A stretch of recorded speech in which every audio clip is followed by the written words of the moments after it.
నమస్తే, good evening. Welcome to Raj news. This is Rajendra Kommineedi. Welcome to special discussion. AP రాజకీయాలు కుంభకోణాలు, అక్రమాస్తులు, అరెస్టులు, సిబిఐ సిఐడి కేసులు చుట్టే తిరుగుతున్నాయి. స్కిల్ క్యాంప్ కేసులో చంద్రబాబు రిమాండ్ విడుదల తర్వాత పరిణామాలు దీన్ని రుజువు చేస్తున్నాయి. అయితే మధ్యంతర బెయిల్పై విడుదలైన చంద్రబాబును మళ్లీ ఇరుకున పెట్టేందుకు సిఐడి కొత్త కోణానికి తెరలేపింది. ఏపీ రాజకీయాల్లో పరోక్షంగా కీలక పాత్ర పోషిస్తుందా? అధికార పరిధిని సిఐడి దాటుతుందా? చంద్రబాబు టార్గెట్గా సిఐడి దూకుడు పెంచడాన్ని ఎలా అర్థం చేసుకోవాలి? అసలు టెరాసాఫ్ట్ కంపెనీ చంద్రబాబు సన్నిహితులకు చెందిన 7 స్థిరాస్తులను అటాచ్ చేయాలని సిఐడి ప్రతిపాదనకు రాష్ట్ర హోంశాఖ ఆమోదముద్ర వేస్తూ ఉత్తర్వులు జారీ చేసింది. అయితే హోంశాఖ ఉత్తర్వుల నేపథ్యంలో ఆ స్థిరాస్తుల అటాచ్మెంట్కు అనుమతించాలని కోరుతూ సిఐడి విజయవాడ ఏసీబీ న్యాయస్థానంలో పిటిషన్ దాఖలు చేసింది. ఈ ఫైబర్ నెట్ కేసులో మొత్తంగా 144.53 కోట్ల మేర అవినీతి జరిగిందని సిఐడి చెబుతుంది. ఈ నేపథ్యంలో అధికార వ్యవస్థలన్నింటినీ సీఎం జగన్ చంద్రబాబు పైకే పురమాయిస్తున్నారనే ఆరోపణలు వెలువెత్తున్నాయి. ఏపీ రాజకీయాల్లో సిఐడి కీలక పాత్ర పోషిస్తుందా, అధికార పరిధి దాటి వ్యవహరిస్తుందా అనేది చర్చనీయాంశంగా మారింది. ఇదే అంశానికి సంబంధించి ఈరోజు స్పెషల్ డిస్కషన్లో డిస్కస్ చేద్దాం. అయితే ప్రస్తుతం మనతో పాటు మా విజయవాడ ప్రతినిధి గాలిబ్ దీనికి సంబంధించి మరింత సమాచారం అందించడానికి విజయవాడ నుంచి లైవ్లో సిద్ధంగా ఉన్నారు. గాలిబ్, చెప్పండి, అసలు సిఐడి ఈరోజు నమోదు చేసిన ఏదైతే ఏపీ ఫైబర్ నెట్ కేసుకు సంబంధించి టీడీపీ నుంచి కానీ లేకపోతే రాజకీయ విశ్లేషణ నుంచి కానీ తీవ్ర విమర్శ వెలువెత్తుంది. సిఐడి కేవలం చంద్రబాబును ఇరుకును పెట్టేందుకు మాత్రమే పనిచేస్తుందని వాళ్ళ ఆరోపణ నేపథ్యంలో అసలు సిఐడి ఏం చెప్తుంది? ఈ కేసుకు సంబంధించి సిఐడి ఆరోపణలు ఏంటి? అంటే ప్రధానంగా ఈ కేసుకు సంబంధించి ఎఫ్ఐఆర్ మాత్రం దాదాపు 2 సంవత్సరాల క్రితం నమోదైంది. ప్రధానంగా గత ప్రభుత్వంలోని ఫైబర్ నెట్ కేసులో అక్రమాలు జరిగాయి అనేది మాత్రం ప్రధానంగా తాజాగా ఉన్న ఫైబర్ నెట్ ఎండి ఇచ్చిన ఫిర్యాదు మేరకు సిఐడి కేసు నమోదు చేయడం జరిగింది. ఇందులోని లోకేష్ తో పాటు అప్పుడు పనిచేసిన ఏదైతే ఉందో ఫైబర్ నెట్ సంబంధించి దాంట్లో డైరెక్టర్లతో పాటు ప్రధానంగా ఏదైతే కంపెనీ ప్రభుత్వం ఏదైతే అడ్డగోలుగా కంపెనీకి పూర్తి ప్రాజెక్టును కట్టబెట్టింది అనే దానిపై కూడా టెరాసాఫ్ట్ కి సంబంధించిన కంపెనీకి సంబంధించిన చైర్మన్ తో పాటు ఎండీలు కూడా ఉన్నారు. ఈ నేపథ్యంలో ఈ మొత్తం వ్యవహారంలో దాదాపు 107 కోట్ల వరకు కూడా అవినీతి జరిగింది అనేది మాత్రం ప్రధానంగా సిఐడి ఆరోపిస్తుంది. మొత్తం ఈ ప్రాజెక్ట్ ఫస్ట్ ఫేజ్ కింద దాదాపు 330 కోట్ల వరకు కూడా ఈ ప్రాజెక్ట్ ను గత ప్రభుత్వంలో తీసుకొచ్చారు. అయితే అప్పట్లో టెరాసాఫ్ట్ అయితే కంపెనీ ఉందో అది బ్లాక్ లిస్ట్ లో ఉంది. ఈ కంపెనీకి ఈ మొత్తం ప్రాజెక్టు అప్పగించేందుకు ఆ టెండర్ల కంటే ఎక్కువ సమయం, దాదాపు మరో 1 వారం రోజుల పాటు టెండర్లకు సంబంధించిన ప్రక్రియను పొడిగించి మరీ అడ్డగోలుగా ఈ కంపెనీకి ఇందుకు సంబంధించిన ప్రాజెక్టు అప్పచెప్పారు. దాదాపు 107 కోట్ల రూపాయలు కూడా చేతులు మారే ముడుపులు అనేది మాత్రం ప్రధానంగా సిఐడి ఆరోపిస్తుంది. ఈ నేపథ్యంలో ఈ కేసుకు సంబంధించి తాజా అప్డేట్ మనం చూసినట్టయితే ఈ కేసులోని ప్రధానంగా ఉన్న కన్మూరు నాగేశ్వరరావుతో పాటు మరోపక్క ఈ కేసులోని టెరాసాఫ్ట్ కి సంబంధించిన ఎండి గోపీచంద్ వీళ్ళిద్దరికి సంబంధించిన ఆస్తులు అటాచ్ చేసేందుకు సిఐడి రంగం సిద్ధం చేసింది. మొత్తం 7 ఆస్తులకు సంబంధించి ప్రతిపాదనలు అటాచ్ చేసుకునేందుకు ప్రతిపాదనను హోంశాఖకు పంపడం జరిగింది. హోంశాఖ ఇందుకు సంబంధించి అనుమతిస్తూ ఉత్తర్వులు ఇచ్చింది. దీని ఆధారంగా ఈరోజు సిఐడి న్యాయవాదులు హోంశాఖ ఇచ్చిన అనుమతులను అందుకు సంబంధించిన జీవో కాపీ తీసుకొని కొద్దిసేపటి క్రితమే ఏసీపీ కోర్టుకు వెళ్లడం జరిగింది. ఏసీపీ కోర్టులో ఇందుకు సంబంధించిన అటాచ్ అనుమతి కోరుతూ మెమో దాఖలు చేయబోతున్నారు. అయితే మధ్యాహ్నం నుంచి కూడా మెమో దాఖలు చేస్తారని చెప్పినా సరే ప్రస్తుతం కోర్టుకు వాళ్ళు వచ్చినా సరే ఇందుకు సంబంధించిన మెమోని ఇప్పటి వరకు దాఖలు చేయలేదు. ఇందుకు సంబంధించిన డాక్యుమెంట్ వర్క్ మాత్రం ప్రస్తుతం జరుగుతున్నట్లుగా మనకు సమాచారం అవుతుంది. అంటే ఓవరాల్ చూసినట్టయితే చంద్రబాబు నాయుడు పూర్తి స్థాయిలో ఇరకాటం పెట్టేందుకే రాష్ట్ర ప్రభుత్వం ఈ విధంగా కొత్త వ్యవహారాలను కొత్త అంశాలను తెరబెతికి తీసుకొస్తుంది అనేది మాత్రం ప్రధానంగా ఇటు తెలుగుదేశం పార్టీ నుంచి వస్తున్న ఆరోపణ. ఎందుకంటే ఇప్పటికే చంద్రబాబు నాయుడుకి సంబంధించి మనం చూసినట్టయితే పలు కేసుల్లోని చంద్రబాబు నిందితుడిగా ఆరోపిస్తూ సిఐడి ఎఫ్ఐఆర్ నమోదు చేసింది. తాజాగా కొద్దిసేపటి క్రితం మనకున్న సమాచారం ప్రకారం ఇసుక అక్రమాలకు సంబంధించిన కూడా చంద్రబాబును A2 నిందితుడిగా చేరుస్తూ కొద్దిసేపటి క్రితం సిఐడి ఇందుకు సంబంధించిన ఎఫ్ఐఆర్ నమోదు చేయడం జరిగింది. ప్రధానంగా ఏదైతే మైనింగ్ శాఖ ఇచ్చిన ఫిర్యాదు మేరకే ఈ విధంగా కేసు నమోదు చేసినట్టు తెలిసి ఇందులోని చంద్రబాబు, పీతల సుజాత, దాంతోపాటు దేవినేని ఉమా, చింతమనేని ప్రభాకర్ తో పాటు మరో 3 ఉన్నట్లుగా తెలుస్తుంది. ఈ నేపథ్యంలో ఈ కేసుకు సంబంధించి ఏ విధంగా సిఐడి ఆధారాలు సేకరించింది అనేది మాత్రం చూడాల్సి ఉంది. ఇప్పటికే చంద్రబాబుకు సంబంధించి మనం చూసినట్టయితే inner ring road, skill scam, దాంతో పాటు ప్రధానంగా నిన్న మద్యం కేసు, తాజాగా మైనింగ్, మొత్తం ఈ వ్యవహారాలన్నింటినీ కూడా ప్రభుత్వం కావాలని ఎన్నికల దగ్గర పడుతుంది కాబట్టి అవినీతి మచ్చ ఏదైతే ఉందో జగన్ కి ఉన్న అవినీతి మచ్చను చంద్రబాబు నాయుడుకు తుడిచే ప్రయత్నంగానే ఈ ప్రభుత్వం ఈ విధంగా కొత్త కేసులను తెర మీదకు తీసుకొస్తుంది.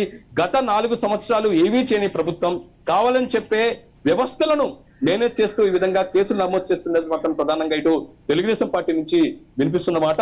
ఈ నేపథ్యంలో తాజాగా ఫైబర్ నెట్ కి సంబంధించిన ఆస్తుల అటాచ్మెంట్ కి సంబంధించి హోంశాఖ ఇచ్చిన అనుమతులకు సంబంధించి మరి కాసేపట్లోనే సిఐడి తరఫున న్యాయవాదులు ఏసీపీ న్యాయస్థానంలోని మెమో దాఖలు చేయబోతున్నారు. ఇటు ఏసీపీ న్యాయస్థానం ఎటువంటి నిర్ణయం తీసుకోబోతున్నది మాత్రం చూడాల్సి ఉంది. ఓవరాల్ గా చూసినట్టే తాజా అప్డేట్ మాత్రం మైనింగ్ వ్యవహారం గత ప్రభుత్వంలో జరిగిన ఇసుక అక్రమాలు భారీగా పాల్పడాయంటూ కూడా చంద్రబాబుపై మరో కేసును కొద్దిసేపటితో సిఐడి నమోదు చేయడం జరిగింది. Right, thank you Ghalib. మొత్తంగా మరో బ్రేకింగ్ న్యూస్ చూస్తున్నాం.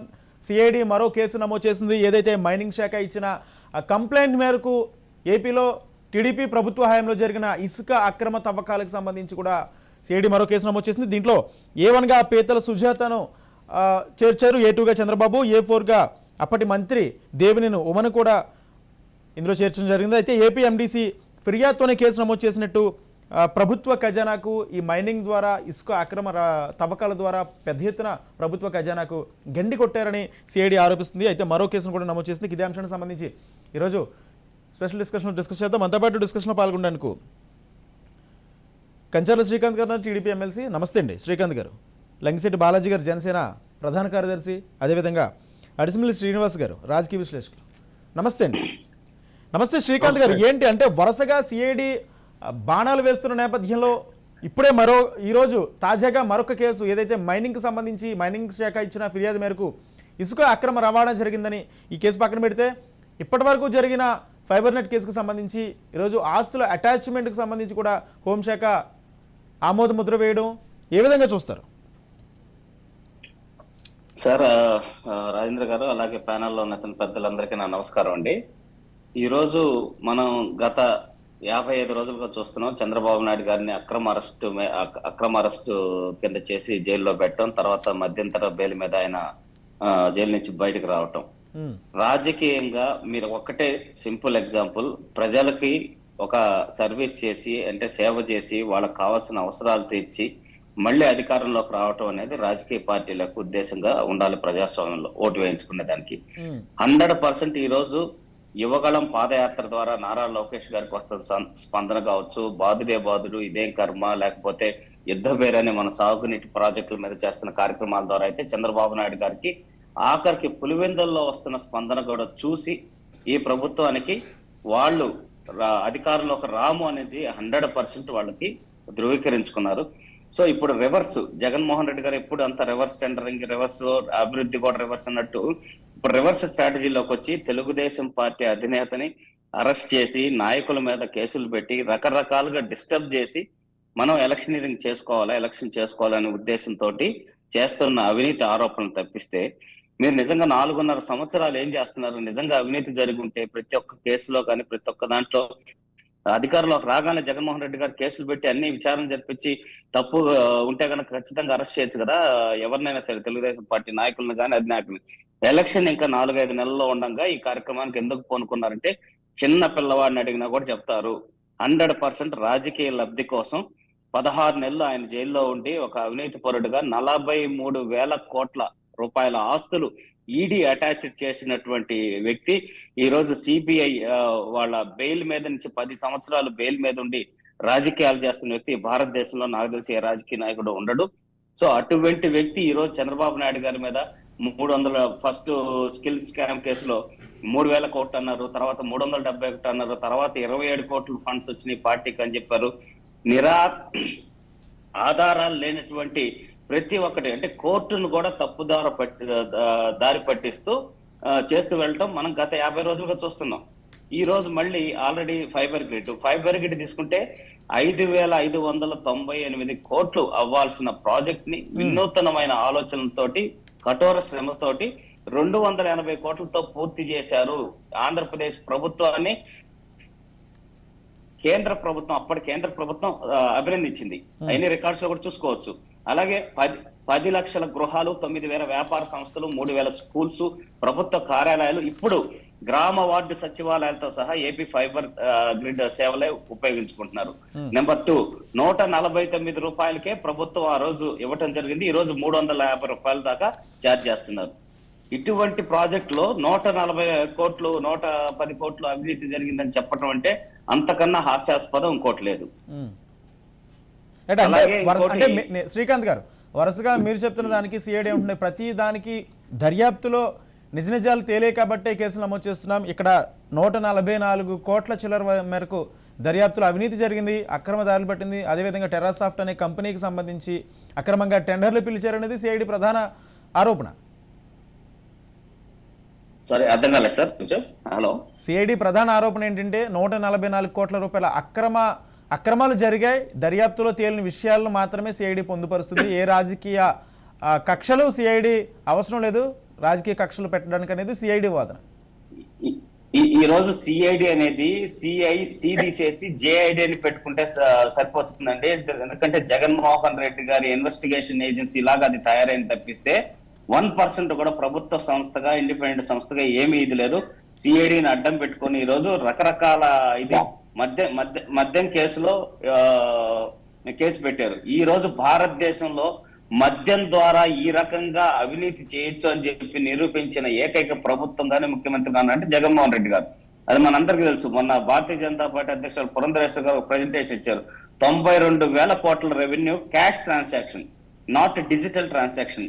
డిజిటల్ భారతదేశం మొత్తం డిజిటల్ ట్రాన్సాక్షన్, చిన్న కూరగాయల షాప్ దగ్గర నుంచి చిన్న బడ్డీ కొట్టు వరకు కూడా డిజిటల్ ట్రాన్సాక్షన్ జరుగుతుంటే ప్రభుత్వం నిర్వహిస్తున్న షాపుల్లో క్యాష్ లెస్ ట్రాన్సాక్షన్స్ అలౌ చేయకుండా ఓన్లీ క్యాష్ తీసుకొని ఆ అవినీతి సొమ్మునని రమారమి 1,000 కోట్ల రూపాయలు 50,000 కోట్ల రూపాయల అవినీతి జరిగిందనేది అంచనా వేస్తున్నారు. అట్లాంటి అవినీతి చేసిన మద్యం కేసులో అలాగే బినామీ వ్యక్తులు ఎవరైతే ఉన్నారో జగన్మోహన్ రెడ్డి గారి కుటుంబ సభ్యులు కావచ్చు, ఆయన సన్నిహితులు కావచ్చు, రాష్ట్ర మంత్రివర్గంలో మంత్రులు కావచ్చు, వాళ్ళ పేరుతోటి బెదిరించి ఎంతో మంది కంపెనీలని, ఆఖరికి వాళ్ళ సొంత పార్టీకి సంబంధించిన ఎంపీ గారిని కూడా బెదిరించి వాళ్ళ ఫ్యాక్టరీలు కూడా లీజుకు తీసుకొని బినామీ పేర్లతోటి నడుపుతూ 15 రూపాయలకి తయారు చేసి కల్తీ మద్యాన్ని, అదొక స్పిరిట్, దాన్ని ఈ రోజు 150 రూపాయలకి అమ్మి ఎంతో మంది ప్రజల ఆరోగ్యాలు చెడగొట్టేటటువంటి వ్యక్తి ఈ రోజు చంద్రబాబు నాయుడు గారి మీద మద్యం కేసులో అక్రమ లైసెన్సులు ఇచ్చారని చెప్పినేసి కేసు పెట్టడం. అలాగే ఈ రోజు ఇసుక చంద్రబాబు నాయుడు గారు ఉన్నప్పుడు ఉచిత ఇసుక చేశారు. ప్రతి ఒక్క సామాన్యుడికి అలాగే చిన్న చిన్న అవసరాలకి గ్రామ స్థాయిలో కూడా ఎద్దుల బండ్ల మీద, టైర్ల బండ్ల మీద తెచ్చుకోవచ్చు ఉచితంగా అని చెప్పారు. మహా అయితే 8 ట్రాన్స్పోర్ట్ తో కలిపి 800 రూపాయల ట్రక్ ఇసుకొచ్చే స్టేజ్ నుంచి ఈ రోజు 4,000 రూపాయలైనా కూడా ఇసుక దొరకనటువంటి పరిస్థితి. వేలాది మంది కార్మికులు ఎవరైతే భవన నిర్మాణ కార్మికులు ఉన్నారో వాళ్ళ ఉపాధి కోల్పోయి పనులు లేక వలసలు వెళ్ళటం, లేకపోతే పస్తులతో పడుకునేటటువంటి పరిస్థితి ఈ రోజు మనం రాష్ట్రంలో చూస్తా ఉన్నాం. అలాగే ఈ రోజు శాండ్ దాంట్లో జిల్లాకు ఒక కంపెనీకి టెండర్ అని చెప్పించి జిల్లాకు ఒకరికి అనఫిషియల్ లైసెన్స్ లాగా ఇచ్చేసి వాళ్ళు ఎంత రేటు పెడితే అంత పక్క రాష్ట్రాలకి తరలించడం కానీ ఇసుక ఎన్ని మనం కళ్ళ ముందు చూసాం. చంద్రబాబు నాయుడు గారు రోజు అదే ఇసుక ఈ రోజు మళ్ళీ టీడీపీకి చుట్టుకోబోతుంది. సిఐడి ఈ రోజు మరొక కేసు నమోదు చేస్తుంది. అదే చెప్తున్నాం. అసలు ఎంత హాస్యాస్పదంగా ఉందంటే ఇది కొంచెం కూడా సిగ్గు లేకుండా నిస్సిగ్గుగా వాళ్ళు ఏ వేటిల్లో అయితే అవినీతి చేస్తున్నారో వాటిని సంబంధించి దాని మీద పాత ప్రభుత్వం చేసిందని చెప్పనేసి ఈ రోజు కేసులు పెట్టడం అంటే ఇంతకన్నా ప్రజాస్వామ్యంలో దుర్మార్గమైన చర్య ఇంకోట్లేదు. శాండ్ లో ప్రభుత్వం ఇచ్చిన రేట్లు కట్టలేక అంటే నెలకి 20 కోట్లు ఎంతో కాంట్రాక్ట్ పడితే ఈస్ట్ గోదావరి దగ్గర ఒక కాంట్రాక్టర్ ఆత్మహత్య చేసుకున్న సంగతి కూడా మనం చూసాం. ఆ ఒత్తిడి తట్టుకోలేక వాళ్ళకి ప్రభుత్వ పెద్దలకి డబ్బులు కట్టలేక ప్రైవేట్ గా తీసుకున్న వ్యక్తి చనిపోవటం కూడా చూసాం. ఈ రోజు ప్రతి ఒక్క చిన్న పిల్లవాడిని అడిగినా కూడా చెప్తారు ఏ విధంగా ఇసుకలో ఇబ్బంది పడుతున్నారు అనేది. సో ఇటువంటి ఒకటి స్కిల్ డెవలప్మెంట్, దాంట్లో కళ్ళ ముందు 42 సెంటర్లు కనపడుతున్నాయి, దాంట్లో ఎక్విప్మెంట్ కనపడుతుంది. 2.5 లక్షల మంది ట్రైనింగ్ స్కిల్ తీసుకున్నారు, సర్టిఫికేషన్ తీసుకున్నారు. 1,00,000 మంది పైచిలకు ఉపాధి లక్షలాది జీతాలు తీసుకుంటున్నారు. అబ్రాడ్ వెళ్ళున్నారు, మిడిల్ ఈస్ట్ కంట్రీస్కి వెళ్ళినారు, పాలిటెక్నిక్ చదివిన పిల్లలు కావచ్చు, ఇంకోటి కావచ్చు, అన్ని కళ్ళ ముందు కనపడతా ఉన్నాయి. అలాగే ఈ రోజు ఫైబర్ గ్రిడ్ లో మన క్లియర్ కట్ గా కేంద్ర ప్రభుత్వమే మిగతా రాష్ట్రాలకు కూడా సూచించింది. ఆంధ్రప్రదేశ్ ప్రభుత్వం చాలా ఎక్సలెంట్ గా చేసింది ఈ ప్రాజెక్ట్, మీరు దీన్ని అనుసరించండి మిగతా రాష్ట్రాలకు రికమెండ్ చేసింది. 5,000 కోట్లతో అవ్వాల్సిన ప్రాజెక్ట్ ని వినూత్నమైన ఆలోచనతో 250 కోట్లతో పూర్తి చేశారని చెప్పారు. 10 లక్షల గృహాలకు ఇచ్చారు కనెక్షన్స్. ఇన్ని చేసిన ప్రాజెక్ట్ లో నువ్వు 144 కోట్లు ఆల్రెడీ దాన్ని సిస్కో, ఆల్టీస్ అనే కంపెనీస్, ఇటలీకి సంబంధించిన సంస్థ, వాళ్ళు సంబంధించిన పరికరాలు 117 కోట్లు కొని అఫీషియల్ గా అన్ని ట్రాన్సాక్షన్ చేయటం జరిగింది. ప్రతి ఒక్కటి కూడా ఫైబర్ దానికి 70 కోట్ల ఖర్చుతోటి 24,000 కిలోమీటర్లు ఫైబర్ ఓఎఫ్సి వేయటం జరిగింది. ఇట్లా ప్రతి ఒక్కటి కూడా అఫీషియల్ గా చేసిన కార్యక్రమాల్లో ఈ రోజు 50% దాకా వాళ్ళు చెప్పే దాంట్లో అవినీతి జరిగిందని చెప్తున్నారు. ఎలా దాచిపెట్టగలం? 50% అవినీతి. ఆ పరికరాలు పనిచేస్తున్నాయి. ఈ రోజు ఈ ప్రభుత్వం మొత్తం ఆ గ్రామ వార్డు సచివాలయం మొత్తం ఆ ఇంటర్నెట్ సేవలే వాడుకుంటున్నారు. మళ్ళీ దాని నుంచి 350 రూపాయల దాకా కలెక్ట్ చేస్తున్నారు ప్రజల నుంచి. 149 రూపాయలు చంద్రబాబు నాయుడు గారు ఇస్తే 350 రూపాయలకి కలెక్ట్ చేస్తున్నారు. మరి మీరు ఈ రోజు డబ్బులు 9,000 కోట్ల రూపాయల ఆదాయం వచ్చింది ఆనాడు రాష్ట్ర ప్రభుత్వానికి ఈ రోజు ప్రాజెక్ట్ ద్వారా. మరి ఎక్కడ అవినీతి జరిగింది? అక్రమంగా పెట్టేదానికి అడ్డు అదుపు లేకుండా పోలీసు వ్యవస్థను కానీ ఆఖరికి సిఐడిని కూడా ఇంత దారుణంగా వాడుకుంటున్న రాష్ట్ర ప్రభుత్వం అయితే ఈ భారతదేశంలో లేదు. 100% మేము ప్రతి ఒక్క అంశంలో కూడా స్కిల్ కేసులో ఏ విధంగా అయితే న్యాయ పోరాటం చేస్తాం, మిగతా అన్ని కేసుల్లో కూడా న్యాయ పోరాటం చేస్తాం. 100% మేము, మా నాయకుడు ఎటువంటి తప్పు చేయలేదు. ప్రజల అభివృద్ధి కోసం 24 గంటలు దాని మంచి కోసం ఆలోచించి చేశారు కాబట్టే 100% ఆయన రిలీజ్ అయితే ఇంటికి రావడానికి 14.5 గంట పట్టింది. కేవలం 3 గంటల ప్రయాణ సమయం ఉండే ప్రాంతంలో వేలాది లక్షల ప్రజలు వచ్చి ఈ రోజు నీరాజనాలు పట్టి ఆయన 14.5 గంట, రమారమే 15 గంటలు పట్టింది. ఇదే జగన్మోహన్ రెడ్డి గారి పతనానికి పునాది అనేది లేదు. 100% ఈ రోజు శాండ్ దాంట్లో కూడా అక్రమ కేసు అది ఖచ్చితంగా దాంట్లో కూడా ఏసీబీ ఏం చేసినా కూడా మేము వెళ్ళి అది హైకోర్టు కానీ సుప్రీంకోర్టులో కానీ పోరాడి మా నాయకుడు ఎటువంటి తప్పు చేయలేదని చెప్పి నిరూపించుకొని బయటకు వస్తాం. ప్రజాక్షేత్రంలో 100% 2024లో చంద్రబాబు నాయుడు గారు ముఖ్యమంత్రి కాబోతున్నారు. అది తట్టుకోలేకే ఈ డిస్టర్బ్ కేసులు పెడుతున్నారని తెలియజేస్తున్నాం సార్. ఒక నిమిషం శ్రీకాంత్ గారు. బాలాజీ గారు, ఏంటంటే వరుసగా సిఐడి జరుగుతున్న పరిణామాలు లేకపోతే సిఐడి కేసులు నమోదు చేస్తున్న నేపథ్యంలో ప్రస్తుతం మీ మిత్రపక్షం టీడీపీకి సంబంధించి ఉచ్చు బిగిస్తుందని అనుకుంటున్నారు జనసేన? జనసేన పార్టీ తరఫున సిఐడి యొక్క చర్యల్ని తీవ్రంగా ఖండిస్తున్నాం. సిఐడి అనేది స్వయం ప్రతిపత్తి గల సంస్థ, ఇండిపెండెంట్గా యాక్ట్ చేసే సంస్థ ఇవాళ రాష్ట్ర ప్రభుత్వానికి ఒక పాకెట్ ఆర్గనైజేషన్గా తయారైపోయింది. ముఖ్యమంత్రి ఏం చెప్తే చేసే విధంగా సిఐడి సంస్థ తప్పితే చట్టాన్ని గౌరవించడం కానీ చట్ట ప్రకారం ప్రవర్తించడం కానీ చేయడం లేదు. ఈ ఫైబర్ గ్రిడ్ కేసుని మొదట్లో 312 కోట్లు ఫ్రాడ్ జరిగిందని 19 మంది మీద ఎఫ్ఐఆర్ నమోదు చేశారు. ఈ రాష్ట్ర ప్రభుత్వం 4 సంవత్సరాలు 9 నెలలు పరిపాలన చేసింది. ఈ 4 సంవత్సరాలు 9 నెలల్లో నేరం మీకు కనపడలేదని చెప్పి జనసేన పార్టీని అడుగుతాం.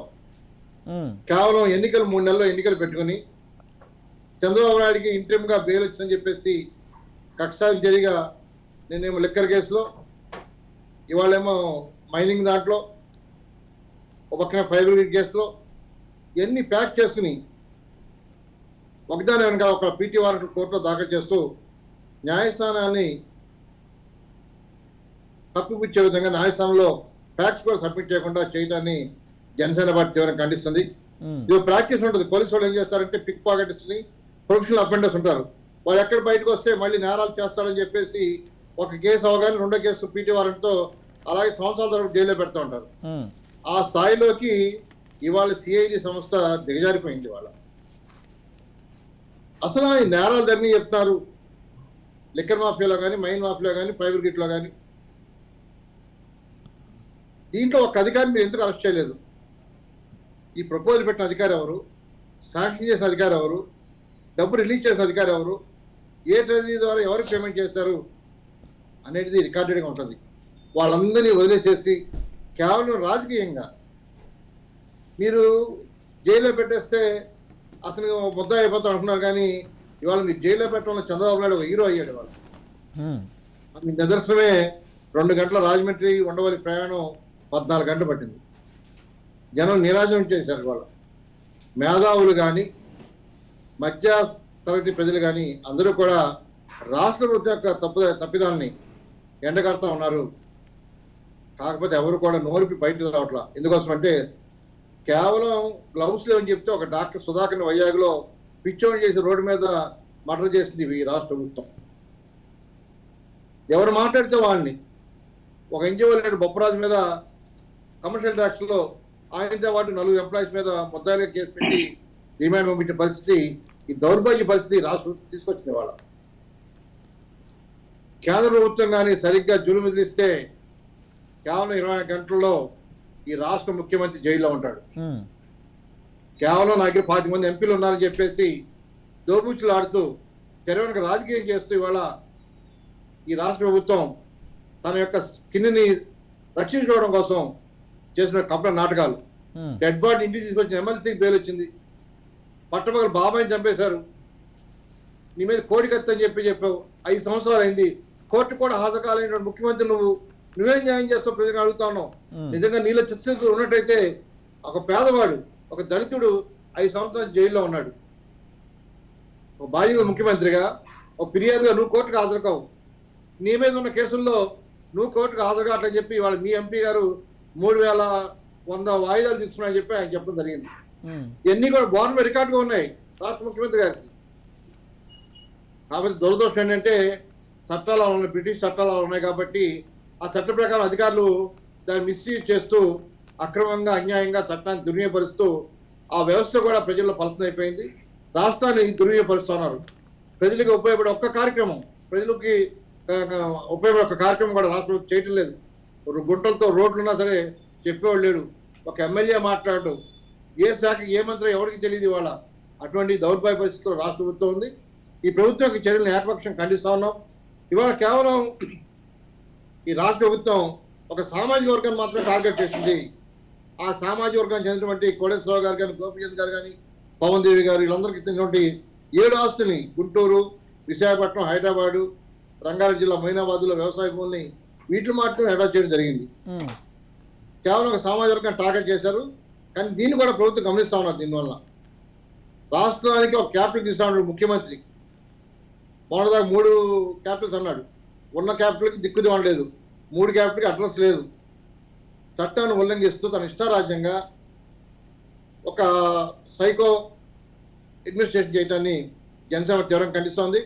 పవన్ కళ్యాణ్ గారు అందుకోసమే ఇటువంటి ప్రభుత్వాన్ని మనం ఎండగట్టాలి, ప్రభుత్వాన్ని దూరంగా తీసుకెళ్ళాలి, ప్రభుత్వ వ్యతిరేక ఓటు చేరకూడదు. అందుకోసమే తెలుగుదేశం పార్టీతో పొత్తు తీసుకుని రాష్ట్రాన్ని కాపాడాలి, రాష్ట్రానికి అభివృద్ధిని మనం తీసుకురావాలని కాంగ్రెస్తోనే పవన్ కళ్యాణ్ గారు ముందుకు రావడం జరిగింది. తెలుగుదేశం చేసే ప్రతి పోరాటంలో కూడా జనసేన పార్టీ ముందుంటుంది. ఈ రాష్ట్ర ప్రభుత్వాన్ని డిపాజిట్ కూడా రావడం చేయడానికి రాష్ట్ర వ్యాప్తంగా మా జనసేన పార్టీ ముందుండి ఈ ఉద్యమాల్లో మేము కూడా భాగస్వామ్యం అవుతున్నాం, చేస్తున్నామని చెప్పి తెలియజేస్తున్నాం. ఓకే, శ్రీనివాస్ గారు అంటే జరుగుతున్న పరిణామాల నేపథ్యంలో అంటే ఒక పక్క అక్రమాలు జరిగాయని సిఐడి తెలుపుతుంది, మరో పక్క అక్రమ కేసులు మాత్రమేనంటూ టీడీపీ నాయకులు ఆరోపిస్తున్నారు. అంటే ఇటుపక్క సిఐడిని ప్రభుత్వం వాడుకుంటుందంటూ కూడా టీడీపీ నాయకులు ఘాటు విమర్శలు చేస్తున్నారు. ప్రస్తుతం ఉన్న ఈ కేసులు వెంటనే సిఐడి ఒకదాని తర్వాత ఒకటి బయటకు తీసుకురావడం అంటే పూర్తిగా రాజకీయం కోసం అనుకోవచ్చా, లేకపోతే రాబోయే ఎన్నికల కోసం అనుకోవచ్చా? ఇక్కడ అందరికీ నమస్కారం అండి. జగన్మోహన్ రెడ్డి గారు తన పని అయిపోయింది, తిరిగి అధికారం అనేటువంటిది కళ అనేటువంటిది ఆయన పూర్తిగా అర్థమైంది. ఆ పార్టీ వాళ్ళకైతే చాలా బాగా అర్థమైంది కాబట్టి చాలా మంది సైలెంట్గా ఉన్నారు, ఏం మాట్లాడకుండా. జగన్మోహన్ రెడ్డి గారికి ఈగో హర్ట్ అయింది. సాధారణంగా ఆయన ఏమనుకుంటాడంటే, ఇప్పుడు మీరు కానీ మేము కానీ లేకపోతే ఏ రాజకీయ నాయకుడైనా ఎవరైనా సరే ప్రజలకు ఏదో ఒకటి చెప్తారు. రాజకీయ పక్షాలు ఏం చెప్తాయంటే, మనం రేపు గెలవబోతున్నాం, వై నాట్ 175, 175 మనమే గెలవబోతున్నాం అని చెప్తారు. అది వాళ్ళ కేడర్ని, వాళ్ళ పార్టీ శ్రేణుల్ని ధైర్యం చెప్పడానికి, వాళ్ళ కాన్ఫిడెన్స్ నింపడానికి ఇదంతా సహజం. కానీ 175 గెలుస్తున్నామని వాళ్ళు నమ్మకూడదు, చెప్పేవాడు. ఎదటోళ్ళు నమ్మించాలి కానీ అతను నమ్మకూడదు. అలా ఇప్పుడు అభూత కల్పనలు నమ్మి అదే నిజం అనుకున్నాడంటే అతనికి మానసికంగా కొంచెం ఇబ్బంది ఉన్నట్టు చికిత్స అవసరం. మీరైనా ఎవరైనా సరే సాధారణంగా ఎవరికన్నా ధైర్యం చెప్తావు. ఇప్పుడు సపోజు చావు బతుకుల్లో ఉండి ఒక క్షణమో మరుక్షణమో చనిపోయేవాడు కూడా నీకేం పర్లేదు నువ్వు బతుకుతావని చెప్తాం మనం. ఏంటి అతను ధైర్యం చెప్పడం కంటే మనం ఏం నమ్మం అది. కానీ మనం కూడా నమ్మేమనుకోండి చెప్పేవాడు వాడికి మానసిక చికిత్స అవసరం అన్నమాట. ఇప్పుడు ఇలాంటి పరిస్థితి మనకు ఆంధ్రప్రదేశ్ ఏర్పడింది. వాళ్ళందరూ కూడా చెత్త భ్రాంతిలో ఉన్నారన్నమాట. ఆ భ్రాంతికి విఘాతం కలుగుతుంది. ఆ స్వప్నం వాళ్ళకన్న కళ చెల్లాచెదురైపోయింది. అయితే వాళ్ళది సంకల్పం సరిగ్గా లేదు. ఏదో రకంగా ప్రజలకు మంచి చేసి వాళ్ళకి సరిగ్గా పరిపాలించి లా అండ్ ఆర్డర్ కాపాడి చట్టము రాజ్యాంగ ఉల్లంఘన లేకుండా ప్రజల్ని సురక్షితంగా ఉంచాలనుకుని వాళ్ళని అనిశ్చితి లేకుండా ఉంచి ఉంటే ఈయనకి ఇంత సమస్య రాదు. 4.5 ఏళ్ల తర్వాత వెనక్కి తిరిగి చూసుకుంటే ఏం కనపట్ల. అంతా కూడా ఈయన పోగేసిన డబ్బు మద్యం మీద, ఇసుక మీద, రకరకాల మార్గాల్లో డే లైట్ రాబరీ చేశారు, పట్టపగలు దోపిడీ చేశారు ఆంధ్రప్రదేశ్ని. దీన్ని రాజకీయంగా పార్టీలు అలాగే విమర్శిస్తే మాలాటి వాళ్ళు కూడా తప్పనిసరిగా చెప్పి తీరాల్సిన అంశాలండి. అది ఆంధ్రప్రదేశ్ లూటీ చేయబడిందండి, అంటే దోపిడీ చేయబడింది కంప్లీట్ గా. డే లైట్ లో అది పట్టపగలు దోపిడీ చేశారు. అయితే దీన్ని కప్పిపించుకోవడానికి మరి ఏం చేయాలైనా ఇక ఎలాగా తను మళ్ళీ అధికారంలో రాబోవడం లేదు. తనకి ఒక కోరిక, కక్ష, కార్పణ్యం ఉంది. చంద్రబాబు నాయుడు గారి మీద అడ్డగోలుగా ఈ కేసులు పెడతానని ఆయన చెప్తాడు. ఆయనకుంట కోరిక, ఆ డిజైర్, ఈయన ఎలాగైనా జైల్లో పెట్టాలి, చంద్రబాబు నాయుడు గారి మీద మచ్చ చేయాలి, లేకపోతే ఇంకొకళ్ళ మీద పవన్ కళ్యాణ్ గారిని వేధించాలి అనుకుంటాడు ఆయన. కానీ ఈ వ్యవస్థలకి విచక్షణాధికారం ఉంటుందండి. వాళ్ళకి కొన్ని అధికారాలు రాజ్యాంగం కల్పించింది, మన చట్టం కల్పించింది వాళ్ళకి విచక్షణాధికారం. అంటే ఆ స్థానంలోకి వచ్చిన తర్వాత వాడు ఎంత పోరంబోకైనా ఆ పదవిలో ఉన్న తర్వాత వాడు ఆ విచక్షణతో ఆలోచించాలి. అందుకనే వాళ్ళకి ఆ విచక్షణాధికారాన్ని వాళ్ళు దుర్వినియోగం చేయటం అంటే దాని అర్థం ఏంటంటే అండి, అది ఎలాంటిదంటే ఒక గ్రామంలో ఒక మంచినీటి బావి ఉంటుంది. ఆ మంచినీటి బావిలో ప్రజలందరూ కూడా ఆ బావి నుంచి నీరు తీసుకుని తాగుతూ ఉంటారు. దాంట్లో ఆ గ్రామంలో ఎంత పైశాచిక ప్రభుత్వం ఉన్నా, ఎంత దుర్మార్గుడు, దుష్టుడు, దొంగోడు ఉన్నా సరే ఆ మంచినీటి బావిలో ఏమీ కలపడం, అది కలుషితం అవ్వదని నమ్ముతారు ప్రజలందరూ కూడా. ఎవడో కూడా పని చేయడు. కానీ అటువంటి మంచినీటి బావిలో కూడా విషం కలిపాడు అనుకోండి, దాని పరిస్థితి ఏంటి అంటే ఈ వ్యవస్థలను దుర్వినియోగం చేసి వాడు ఎవడైనా, ఏ వ్యవస్థలో వాడైనా సరే ప్రలోభాలకో, భయానికో, బతిమాలతేనో, లేకపోతే కులం, మతం, ప్రాంతం ఏదన్నా చూసి ప్రలోభపడి తన విచక్షణాధికారాన్ని దుర్వినియోగం చేస్తే గ్రామానికి, ప్రజలకు పనికొచ్చే మంచినీటి బావిలో విషం కలిపినట్టే. ఇదే జరుగుతుంది ఆంధ్రప్రదేశ్లో. లేకపోతే ఎంత హాస్యాస్పదం అండి, సిగ్గు శరం ఉందండి వాళ్ళకి. ఏమన్నా బుర్ర బుద్ధి ఉందా, వివేకం, విజ్ఞానం ఏమన్నా ఉందా? ఇసుక ఫ్రీ ఇచ్చారు వాళ్ళు, దాని మీద కేసేటండి.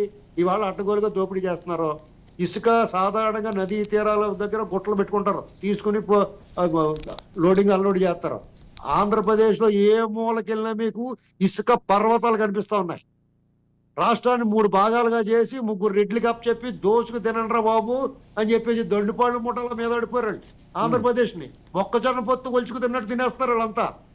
ప్రజలు దిగ్భ్రాంతి గురయ్యారు, నిశ్చేష్టులయ్యారు. ఏం చేయాలో దిక్కు తోచక చూస్తా ఉన్నారు.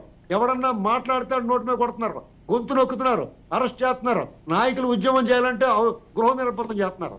ఇంత దుర్మార్గం, అరాచకం, నియంతృత్వం అసలు ఈ దేశంలో గతంలో లేదు, భవిష్యత్తులో కూడా రాదు. ఇప్పుడే చూస్తా ఉన్నాం.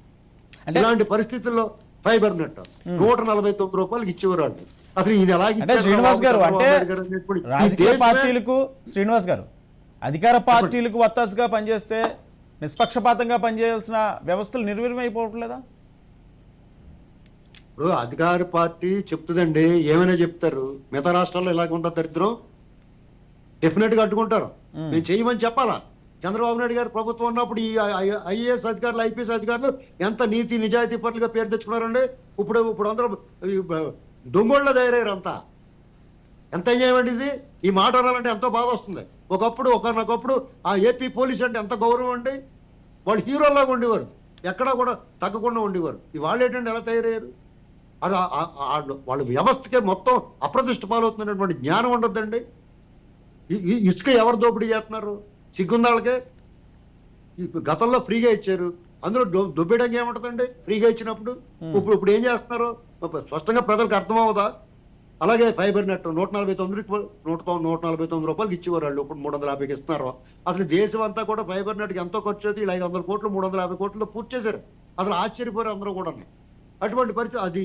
తర్వాత వీళ్ళు ఏ కేసు పెట్టినా ఇన్సైడర్ ట్రేడింగ్ చేసి పెట్టి వీళ్ళు ఏం చేస్తారో, వీళ్ళు ఏ దొంగతనం చేస్తారో ఆ దొంగతనాన్ని ఎదురోళ్ళ మీద అంటగడతా ఉంటారు. ఇన్సైడర్ ట్రేడింగ్ వీళ్ళు చేశారు. వైజాగ్ క్యాపిటల్ అని చెప్పేసి అమరావతిలో జరిగిందని చెప్తారు. ఫైబర్ నెట్ గురించి వాళ్ళు చేస్తున్నారు, ఇప్పుడు వీళ్ళు చేశారని చెప్తారు.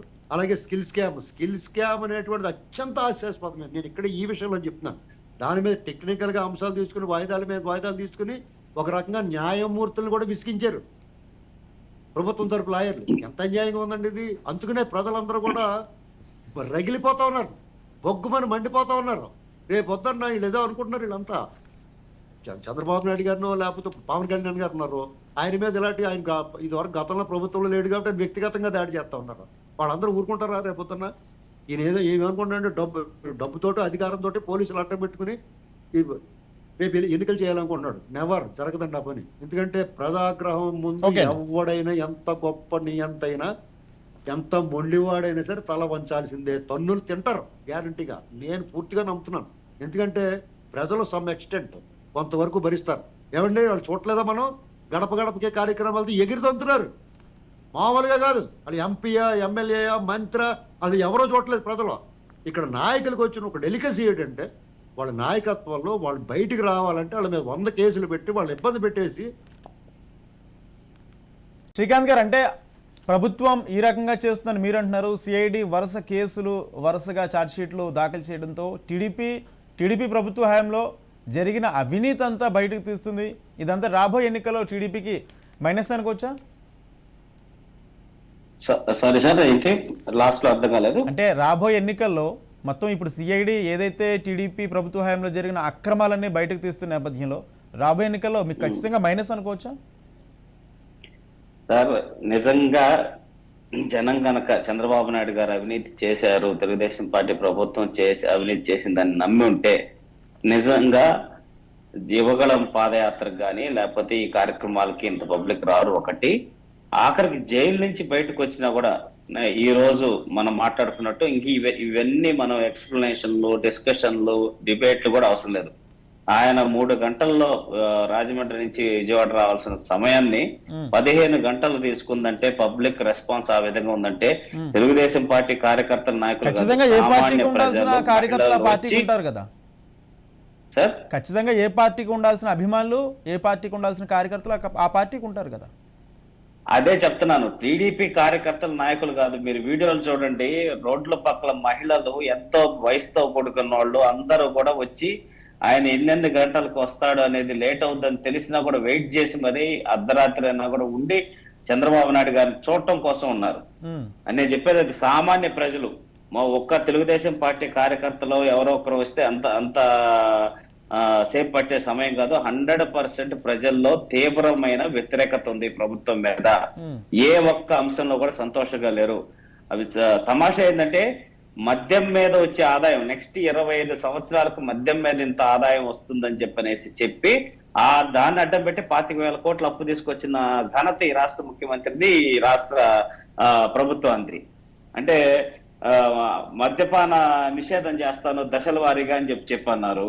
ఈ రోజుకి 4.5 సంవత్సరాలు అవుతుంది. మద్యపాన నిషేధం చేశారా? సింపుల్ ఒకే ఒకటి అడుగుతున్నాం ప్రశ్న, సూటిగా ప్రశ్న. మద్యం లైసెన్స్ మీద కేసులు చెప్పారు, మీ మీద కేసులు పెట్టాలి. ఎందుకంటే ప్రజలకు నువ్వు దశల వారీగా మద్యపాన నిషేధం చేస్తానని చెప్పి ఈ రోజు సొంత ఫ్యాక్టరీలు పెట్టి లిక్కర్ ప్రజలకి ఈ రోజు బెంగళూరు, చెన్నై, హైదరాబాద్ హాస్పిటల్కి వెళ్తే ఆంధ్రప్రదేశ్ మద్యం తాగొస్తున్నారా? మీ ఆరోగ్యం పెరాలసిస్ వచ్చి నరాలు సంబంధించిన సమస్యలు వచ్చి ఎంతో మంది చనిపోవటం కానీ, బెడ్ రిడన్ అవటం కానీ ఇట్లాంటి మద్యం బ్రాండ్లను కూడా టీడీపీ హయాంలో ఉన్నప్పుడు అప్రూవ్ చేసిన వెంటూ అసెంబ్లీ సాక్షిగా అధికార పార్టీ నేతలు, ముఖ్యమంత్రి జగన్ ప్రస్తావించిన సందర్భం ఉంటుంది. సార్ అర్థం కాలేదండి సార్. ఆ మద్యం బ్రాండ్లన్నీ టీడీపీ ప్రభుత్వ హయాంలోనే శాంక్షన్ చేసినవి, వాటన్నింటికీ టీడీపీ ప్రభుత్వ హయాంలోనే అప్రూవ్ ఇచ్చినవి కూడా అసెంబ్లీ సాక్షిగానే ముఖ్యమంత్రి ఆ లిస్ట్ ను కూడా చదివి. మద్యం బ్రాండ్లు కాదు సార్, మద్యం బ్రాండ్లు కాదు, లిక్కర్ కంపెనీస్ కి లైసెన్స్ ఇచ్చింది అంతే. కానీ ఇప్పుడు ఈ రోజు ఆ కంపెనీలకు సంబంధించినటువంటి అన్ని బినామీల కింద వీళ్ళు మార్చుకొని, మన వైఎస్ఆర్సీపీ సంబంధించిన ముఖ్యమంత్రికి సంబంధించిన నాయకులు మార్చుకొని దాంట్లో కల్తీ మద్యం తయారు, కల్తీ మద్యం అంటే స్పిరిట్, ఇంకా డైరెక్ట్ గా స్పిరిట్ లాగా 15 రూపాయలకే మొత్తం టోటల్ క్వార్టర్ బాటిల్ మద్యము లేబులింగ్ అంతా చేసేసి దాన్ని ఈరోజు 150 రూపాయల పైసలకు అమ్మేటటువంటి పరిస్థితి. మద్యం కంపెనీలకు లైసెన్స్ ఇవ్వటం వేరు, దాంట్లో ఇట్లాంటి కల్తీ మద్యం తయారు చేయటం వేరండి. 2 పాయింట్లు అక్కడ అనేది గుర్తించాలి. జనరల్ ప్రాసెస్ అప్లై చేసుకున్నానికి రాష్ట్ర ప్రభుత్వం పర్మిషన్ ఇవ్వటం అనేది ఒకైతే అయితే, దాని తర్వాత దాంట్లో ఏం జరుగుతుంది అనేది ముఖ్యమైన అంశం. దాంట్లో ఈరోజు ఎంత అసలు ఇది ఓపెన్ సీక్రెట్. అందరూ ఈ బ్రాండ్స్ ఏంటి, రికగ్నైజ్డ్ బ్రాండ్స్ లేవు, ఎవరు పక్క రాష్ట్రాల్లో దొరికేటటువంటి బ్రాండ్స్ లేవు, ప్రెసిడెంట్ మెడల్ అని భూమి భూమి ఏది పిచ్చి పిచ్చి పేర్లతోటి కల్తీ మద్యాన్ని రకరకాల బాటిలింగ్ చేసి అమ్ముతూ ఈ రోజు లక్షలాది మంది జనాలు ప్రజలు ఎవరైతే ఉన్నారో ఆ మద్యం తాగి చనిపోయే వాళ్ళు, వాళ్ళ కుటుంబ సభ్యులకి ఎవరండి అండ? ఈరోజు వాళ్ళ జీవితాలు ఎన్ని నాశనం అవుతున్నాయి. ఒక రోడ్డులో అవినీతి జరిగితే ఒక రకమైన ఇబ్బంది పడతారు ప్రజలు, కానీ ఈ రోజు ఇట్లాంటి కల్తీ మద్యం తాగటం వల్ల ఒక వ్యక్తి చనిపోతే ఆ కుటుంబాన్ని ఆ పిల్లల్ని ఆదుకునేది ఎవరు? ఇంత దుర్మార్గమైన పాలన చేస్తూ మళ్ళీ మద్యం రిలేటెడ్ దాని మీద చంద్రబాబు నాయుడు గారి మీద కేసు పెడతారు. మేము 100% చెప్తున్నాం, ఈ రోజు రాష్ట్ర ప్రభుత్వం ఒక్క కంపెనీని తీసుకురాలేదు. ఉన్న కంపెనీలన్నీ రాష్ట్రాన్ని వదిలిపెట్టి వెళ్ళిపోతున్నాయి. మనకు ఒక్క వైజాగ్ లోనే మీరు software technology parks of India data తీసుకోండి, 18 కంపెనీలు తెలుగుదేశం పార్టీ ప్రభుత్వంలో తెచ్చిన కంపెనీలు ఈ రోజు ఇక్కడి నుంచి వైఎస్ఆర్సీపీ ప్రభుత్వం వచ్చిన తర్వాత వెళ్ళిపోయింది. తర్వాత ఒక్క కంపెనీ కూడా రాలేదు. తూతూ మంత్రంగా ఏదో మీడియా కోసం చేయటం తప్పిస్తే అన్ని లూలు హైదరాబాద్ లో ఎంత పెద్ద ఆపర్చునిటీ క్రియేట్ చేశారు. అమర్ రాజా 10,000 కోట్ల రూపాయలు పెట్టుబడి తీసుకెళ్లి తెలంగాణలో పెట్టింది. సొంత రాష్ట్రానికి సంబంధించిన సంస్థ వీళ్ళ వేధింపులు తట్టుకోలేక, అట్లాగే TCL కంపెనీ ఎక్స్పాన్షన్ తీసుకెళ్లి చెన్నైలో పెట్టుకున్నారు. అలాగే ఫాక్స్కాన్ ఎక్స్పాన్షన్ తీసుకెళ్లి చెన్నైలో పెట్టుకున్నారు. మళ్ళీ బెంగళూరు వెళ్ళిపోయినాయి కొన్ని సంస్థలు. ఇట్లా ప్రతి ఒక్క చోట ఈ రోజు ఈ రాష్ట్రానికి ఆదాయం వచ్చేటటువంటి పని ఒక్కటన్నా జరిగిందా? కియాకి సంబంధించిన అనుబంధ కంపెనీలన్నీ కూడా ఈ రోజు కర్ణాటక బోర్డర్ లో పెట్టుకొని అక్కడి నుంచి కియాకి రమారమి 300 పైచిలకు అనుబంధ సంస్థలు ఈ రోజు సప్లై చేస్తున్నాయి. సో దానివల్ల ఎంతో ఉపాధి కోల్పోయాం. రిలయన్స్ వెళ్ళిపోయింది, ఎలక్ట్రానిక్ క్లస్టర్ కింద తిరుపతిని చేస్తే దాని నుంచి రిలయన్స్ వెళ్ళిపోయింది. 50,000 ఉద్యోగాల లక్ష్యంతో పెట్టిన రిలయన్స్ వెళ్ళిపోయింది. ల్యాండ్స్ వెనక్కిచ్చి మరీ వెళ్ళిపోయారు.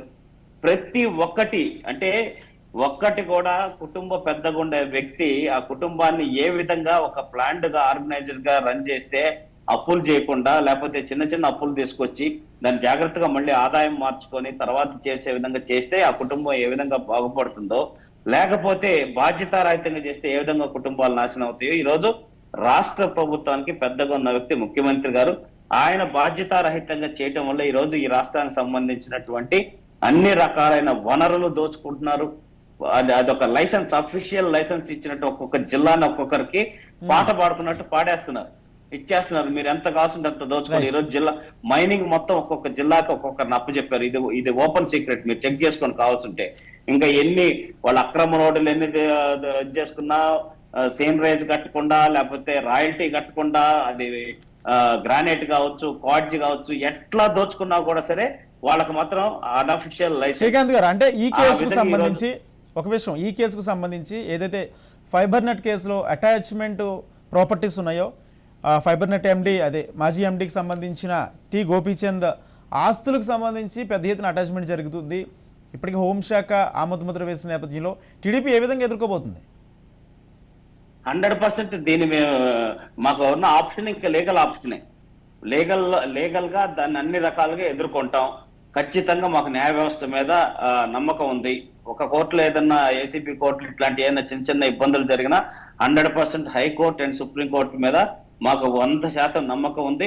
100% లీగల్ గా వాటి మీద కేసులు మనకు ఫైల్ చేసి మేము 100% వాటితో ఫైట్ చేసి దాంట్లో ఏ తప్పు చేయలేదని చెప్పనేసి నిరూపించుకోవడానికి ఆల్రెడీ తెలుగుదేశం పార్టీ అన్ని విధాలుగా చేస్తా ఉంది. ఇంకా కూడా లీగల్ గా వాటిలో ఏం రిక్వైర్మెంట్స్ అనేది చూసుకొని ఫైట్ చేయడానికే మేము ముందుకెళ్తాం. ఓకే బాలాజీ గారు, అంటే ప్రస్తుతం టీడీపీతో పొత్తులో ఉన్న నేపథ్యంలో కేసులకు సంబంధించి సిఐడి అనేక కేసులు పెడుతుంది. ఒకవేళ ఈ కేసుల్లో సిఐడి పెట్టిన కేసుల్లో ముద్దాయిలుగా టీడీపీ నేతలను పేర్కొంటూ ముందుకు వెళితే ప్రస్తుతం జనసేన భవిష్యత్తు అండి. హలో, వినిపిస్తుందండి? ఆడియో క్లారిటీ లేదు ఆడియో. అంటే అనేక కేసుల్లో టీడీపీ ప్రభుత్వ హయాంలో అక్రమాలు జరిగాయంటూ సిఐడి ముందుకు వెళుతుంది. ఈ నేపథ్యంలోనే జనసేన పొత్తుతో ముందుకు వెళ్తే అంటే ప్రజలకు ఇవన్నీ వివరించగలరా?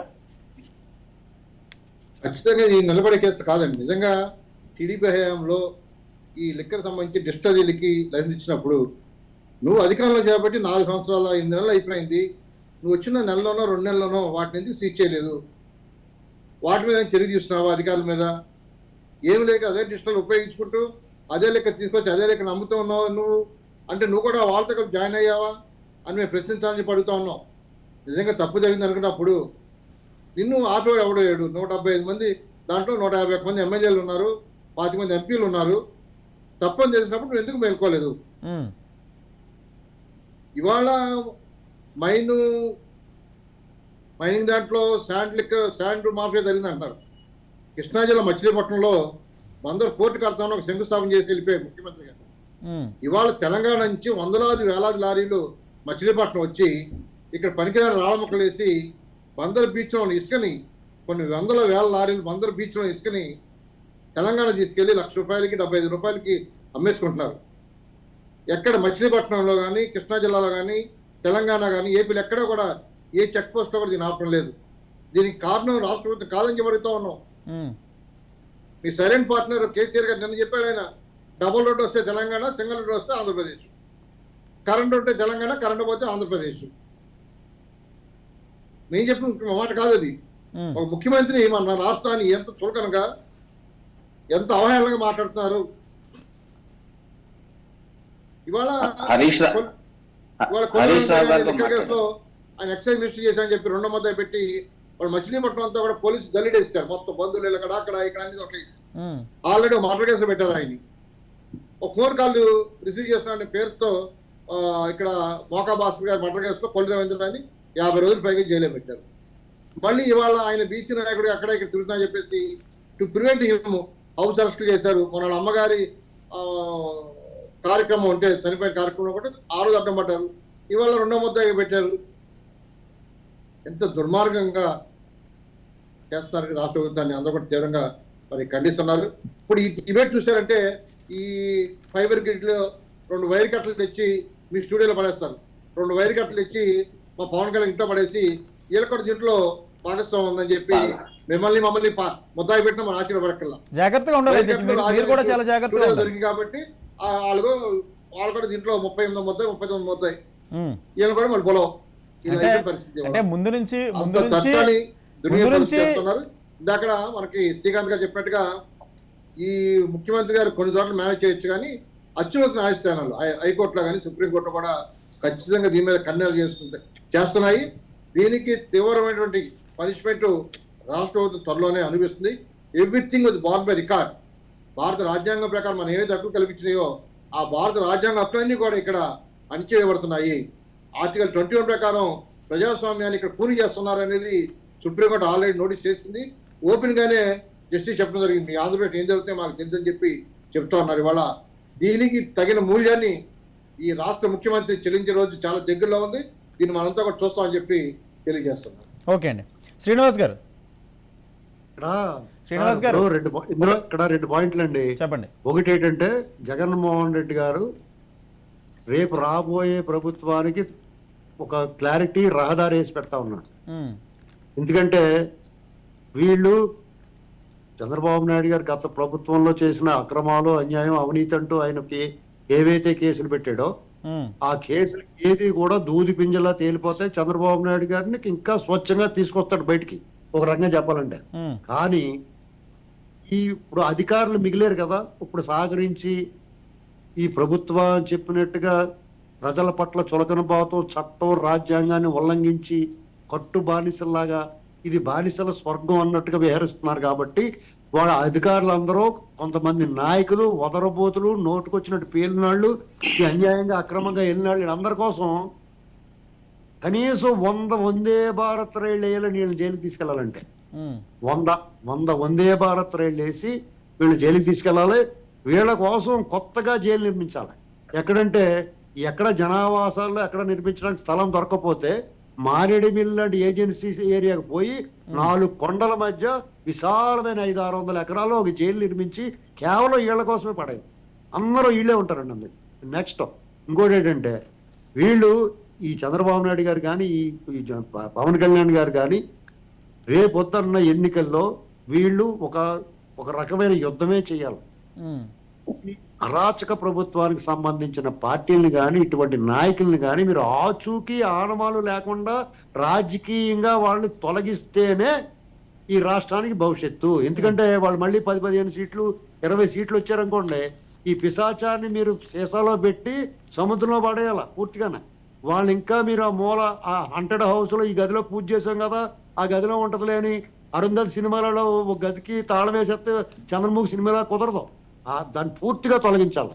ఆ పీడ చీడ పూర్తిగా తొలగించకపోతే ఆనవాలు ఆచూకీ ఉంటే రేపొద్దున ఎవడన్నా వచ్చి 100 రూపాయలు పెట్టుబడి పెట్టాలంటే పెట్టడం ఆంధ్రప్రదేశ్లో. ఎందుకంటే ఈ దెయ్యం మళ్ళీ లేచి వస్తుంది, ఈ భూచోడు మళ్ళీ వస్తాడో, రేపొద్దున చాలా ప్రమాదం రాష్ట్రానికి అని చెప్పేసి 100 రూపాయలు కూడా పెట్టుబడి పెట్టడం ఎవడం.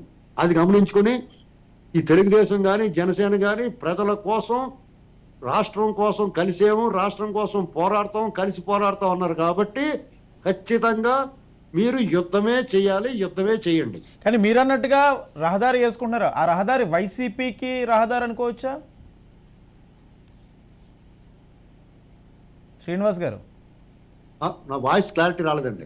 మీరు అన్నారు కదా రహదారి వేసుకుంటుంది ప్రభుత్వ అధికార పార్టీ అని, అది వైసీపీ ప్రభుత్వాన్ని ఏర్పాటు చేయడానికి రహదారి వేసుకుంటుంది అనుకోవచ్చా? అంటే గతంలో టీడీపీ చేసిన అవినీతి కార్యక్రమాలు లేకపోతే అవినీతికి సంబంధించి ప్రజలకు వివరిస్తున్నాం. ఈరోజు మళ్ళీ ప్రజలు టీడీపీ వైపు చూసే వినిపిస్తున్న క్లారిటీ ఉందా? నేను ఇప్పుడు చెప్తాను, దానికి సమాధానం చెప్తాను వినండి. రహదారి టీడీపీకి రాబోయే ప్రభుత్వానికి చేసి పెడుతుందండి. ఎలాగంటే వీళ్ళు ఇంత అడ్డగోలుగా చేశారు. ఇప్పుడు అక్కడ ఏ రకమైన అవినీతి జరగకపోయినా ఆ విభజిత రాష్ట్రం రూపాయికే వాళ్ళకి కటకట్లాడిపోయిన రోజులు అందులోంచి మళ్ళీ ఏమి దొప్పడానికి అవకాశం ఉందండి. ఫ్రీ ఇచ్చిన ఇసుకలు ఏం తాగుతారు వాళ్ళు, మద్యంలో ఏం తాగుతారు. ఇక్కడ వీళ్ళు చేసింది కంప్లీట్ గా ప్రతి చోట ప్రతి అడుగులోనూ అవినీతి కనిపిస్తా ఉంది వీళ్ళకి. మామూలుగా కాదండి.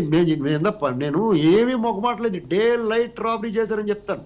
ఎందుకంటే మద్యంలో మీకు ఈ దేశంలో కిలో చిక్కుడుకాయలు కొనుక్కోవాలంటే మనం ఫోన్ పే ద్వారా చెల్లిస్తున్నాము. మద్యానికి ఎందుకు క్యాష్ అండ్ క్యారీ అండి? ఎవరు పక్షంలోకి వెళ్తున్నాయి అవన్నీ? దాని లెక్క పత్రం ఉందా? అసలు వీళ్ళు అమ్మిన దానికి లెక్క ఉందా? 100 బాటిల్స్ అమ్మి లెక్క చూపిస్తారు ప్రభుత్వానికి, 1000 బాటిల్స్ అమ్ముతున్నారు, ఎవరికి తెలుసు? దీని మీద నిఘా వీళ్ళకి రేపు వచ్చి రాబోయే ప్రభుత్వానికి 6 నెలల పాటు వీళ్ళని లోపలేసి కుమ్మేసి వీళ్ళని లోపల పెట్టడమే సరిపోదు. నెక్స్ట్ ఇంకోటి ఏంటంటే రెవెన్యూ రికవరీ యాక్ట్ అని చంద్రబాబు నాయుడు గారు హయాంలో ఒక యాక్ట్ తీసుకొచ్చాడు. ఇప్పుడు వీళ్ళ ఆస్తులు అటాచ్ చేస్తా ఉన్నారు కదా, వీళ్ళు దానికోసం రహదారి వేస్తారండి. ప్రతి ఒక్కడిదే ఎవడైతే అడ్డగోలుగా సంబంధించి మద్యం వ్యాపారం చేస్తున్నారు ఐపీఎస్ అధికారులు, రియల్ ఎస్టేట్ వ్యాపారం చేస్తున్నారు, వాళ్ళు గోల్డ్ ఓడగొట్టి వాళ్ళు ఎక్కడ పోయినా సరే మొత్తం వసూలు చేయాలి. వాళ్ళకి ఆదాయానికి మించిన ఆస్తులు ఉన్న వాళ్ళందరినీ కూడా తీసుకొచ్చి లోపల కూర్చోబెట్టి మొత్తం ఆస్తులన్నీ కూడా ప్రభుత్వాన్ని దాఖలు చేయాలి. అప్పుడే ప్రజలకు న్యాయం చేసినట్టు అవుతారు. ఓకే అండి, ఖచ్చితంగా చేస్తారు. ఓకే శ్రీకాంత్ గారు ఫైనల్ గా ఉంటారు, మీ కన్క్లూజన్ ఏంటి? కంక్లూజన్ ఏం లేదండి. ఈరోజు అక్రమ కేసుల ద్వారా తెలుగుదేశం పార్టీ అధినాయకుడు నారా చంద్రబాబు నాయుడు గారిని కార్యకర్తల్ని భయపెట్టి ప్రజాక్షేత్రంలో ఏదైనా ఎలక్షన్స్ లో మేము అన్యాయంగా అక్రమంగా బూతులు ఆక్రమించుకొని ఏదో చేయాలి, అలాగే ఓటర్ లిస్టు ఈరోజు కాన్స్టెన్సీకి 5,000 నుంచి 10,000 ఓట్లు తీసేసి అట్లా కూడా అక్రమంగా గెలవాలనే ఉద్దేశంతో అన్ని మీరు ఒకటి కాదు ప్రతి ఒక్కటి ఏది చూసినా negative mind set, criminal mind set తో తప్పిస్తే ఒక్కటి కూడా ఈ ప్రభుత్వం పాజిటివ్ గా ఏదీ చేయట్లేదు. సో ఈ రోజు తెలుగుదేశం పార్టీ జనసేన పొత్తుతోటి ఒక బలమైన ప్రతిపక్షంగా మారారు. ఇంకా సో మేమిద్దరం కలిసి ప్రజాక్షేత్రంలో పవన్ కళ్యాణ్ గారు చంద్రబాబు నాయుడు గారు ఇద్దరు కలిసి ఈ ఫైట్ చేసి 100% తెలుగుదేశం పార్టీని అధికారంలోకి తీసుకురావడానికి ఈ ప్రభుత్వం మీద పోరాడి ముందుకెళ్తాం. 100% ఈ రోజు చూస్తే ఎన్ని చేసినా కూడా ఎక్కడ తెలుగుదేశం పార్టీ కార్యకర్తలు కానీ జనసేన పార్టీ కార్యకర్తలు కానీ తగ్గట్లేదు. ఎందుకంటే ఒక్కొక్కరి మీద 15 కేసులు 16 కేసులు, నా మీద కూడా ఒక్క రోజు 5 కేసులు పెట్టారు కుప్పంలో చంద్రబాబు నాయుడు గారి ఇష్యూ అప్పుడు. అంటే ఇట్లా ఎన్ని పెట్టినా కూడా మళ్ళీ లీగల్ గా ఫైట్ చేసుకోవటం, దానికి సంబంధించినట్టు అన్ని చేసుకోవటం, మళ్ళీ ప్రజాక్షేత్రంలోకి వచ్చి ఫైట్ చేస్తా ఉన్నాం. అందరూ కసిగా ఉన్నారు. ఈ రోజు టీచర్లు అయితే ఏ క్షణం ఎన్నికలు వస్తాయా ఈ ప్రభుత్వాన్ని సాగనంపుదామన్నా, ప్రభుత్వ ఉద్యోగులు అలాగే ఉన్నారు. పోలీస్ డిపార్ట్మెంట్ లో కూడా పై స్థాయి అధికారులు తప్పిస్తే కింద స్థాయి ఎస్ఐ సిఐ స్థాయి నుంచి కింద స్థాయి అధికారులు అందరూ కూడా ఈ ప్రభుత్వానికి ఎప్పుడెప్పుడు గుణపాఠం చెప్పి పంపించాలనేటటువంటి ఆలోచనలో ఉన్నారు. ప్రతి ఒక్క వర్గం ఈ రోజు కసిగా ఉన్నారు. కాకపోతే కింద స్థాయి వాళ్ళకు వస్తున్న సంక్షేమ పథకాలు ఏదైనా తీసేస్తారని కానీ, లేకపోతే వాళ్ళని ఇంకేదైనా ఇబ్బంది పెడతారనే భయంతో ఉన్నారు. రేపు ఒక్కసారి ఎలక్షన్ కోడ్ రానివ్వండి, ఇందాక చెప్పినట్టు వాళ్ళు వైఎస్ఆర్సీపీ నాయకులు ప్రచారానికి వచ్చినా కూడా వెంటపడి జనాలు కొట్టేటటువంటి పరిస్థితి రాబోతుంది. జనాల్లో పబ్లిక్ లో అంత కసి అనేది ఉంది. కాకపోతే ఈ కేసులు కావచ్చు, అదర్ ఇష్యూస్ వల్ల కొంచెం బయటపడకుండా ఉన్నారు.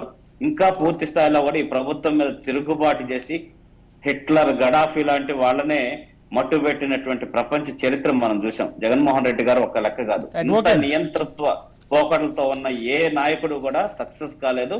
కాబోడు కూడా 100% 2024లో తెలుగుదేశం పార్టీ జనసేన ప్రభుత్వం ఏర్పడుతుంది. ఈ తెలుగుదేశం పార్టీ నాయకుడు చంద్రబాబు నాయుడు గారి అనుభవంతో మళ్ళీ రాష్ట్రాన్ని గాడిలో పెట్టడం ఖాయమని తెలియజేస్తున్నాం సార్. థ్యాంక్ యూ శ్రీకాంత్ గారు, థ్యాంక్ యూ బాలాజీ గారు, థ్యాంక్ యూ శ్రీనివాస్ గారు. మొత్తంగా ఏపీలో టీడీపీ వర్సెస్ సిఐడిగానే రాజకీయం నడుస్తుందని కూడా రాజకీయ విశ్లేషకులు చెప్తున్నారు.